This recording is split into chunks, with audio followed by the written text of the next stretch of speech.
السلام علیکم ورحمۃ اللہ وبرکاتہ۔ جو آدمی فجر کی فرض نماز اور سنتوں کے درمیان میں 101 مرتبہ یہ دعا پڑھ لیتا ہے، سبحان اللہ وبحمدہ، سبحان اللہ العظیم وبحمدہ، استغفر اللہ۔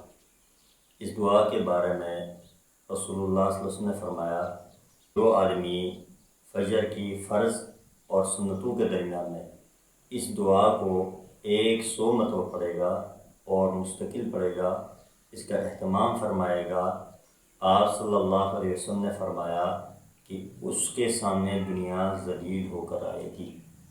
یعنی یہ اتنا پاورفل وظیفہ ہے، اتنا مؤثر وظیفہ ہے، اتنا کامیاب وظیفہ ہے کہ رسول اللہ صلی اللہ علیہ وسلم فرما رہے ہیں کہ پوری دنیا ذلیل ہو کر اس کے سامنے آئے گی۔ تو اندازہ کیجئے کہ یہ کتنا مستند، کتنا مجرب اور کتنا پاورفل وظیفہ ہے۔